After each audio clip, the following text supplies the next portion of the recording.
in terms of what we see as unlocking true cross-retailer integration for brands, I think this is a pivotal year for RMNs as they have been building out and as brands have been figuring out how to work with RMNs beyond their shopper and trade dollars, right? And really think about how they work across multiple RMNs versus singular, which is where we are today, and do so in a unified fashion and really via self-serve advertising versus managed service hands-on keyboard, which is very much what trade and shopper marketing is today.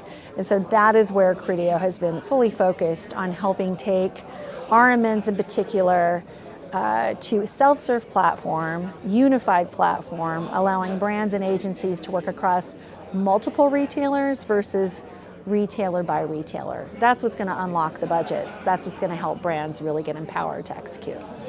You mentioned self-serve.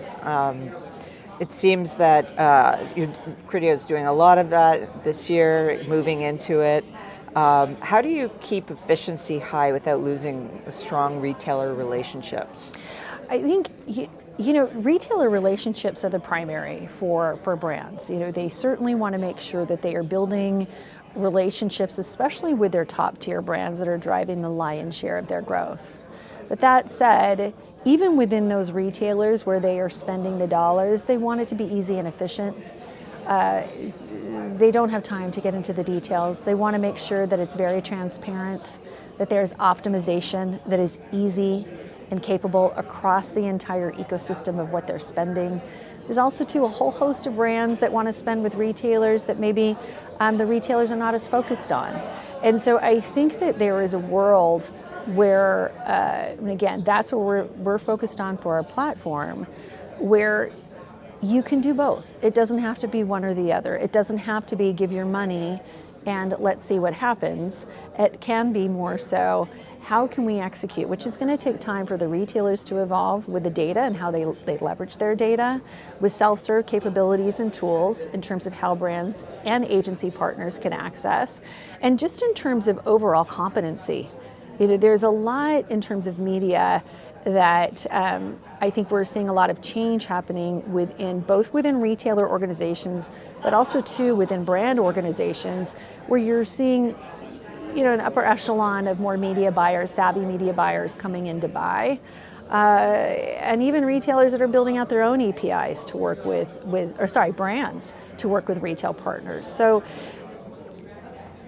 it's an interesting world. A lot has changed. If I take it back 5 years in time when RMNs were getting launched in 2020 and going through COVID, I think 2026 is going to be that rapid year of innovation, especially with agentic and self-serve and so on.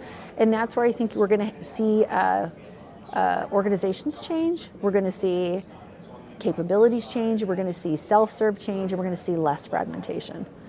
Speaking of change, retailers are breaking down silos across merchandising, media, and shopper experience. What's driving that, and what does real optimization look like? Well, I think part of what's driving that is the consumer, right? So, this is how the consumer is shopping. The other part that's driving that, of course, is agentic. Mm-hmm. So, I think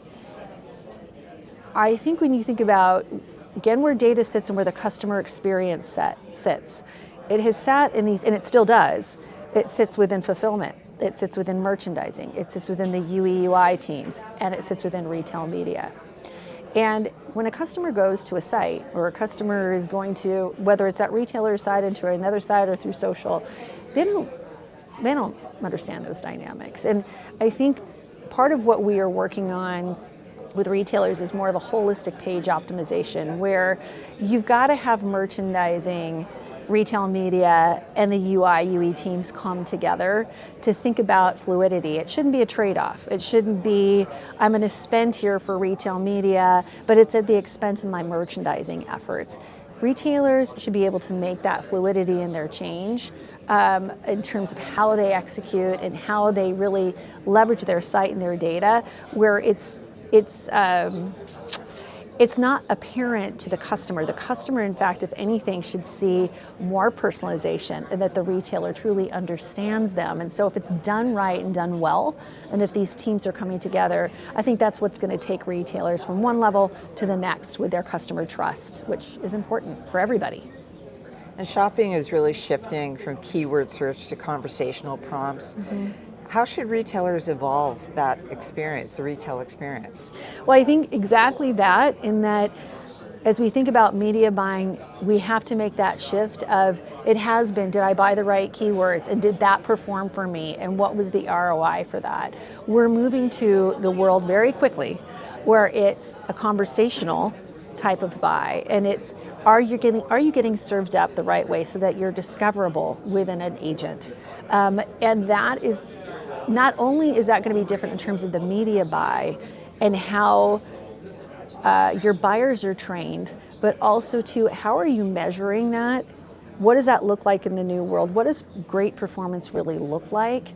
And what type of advertising is going to get served up where it is more discoverable, but also to more creative and more exciting for that customer? It's not just a specific product based off of a specific keyword. It's, I want to know about XYZ, and I'm going to serve up something that's going to show you the vast array of products that we have available, but based off of you and what we know about you. And this will help deliver more value for brands. Yes, absolutely. Absolutely. More value for brands, more value for the customer, and that's ultimately what everyone cares about. So.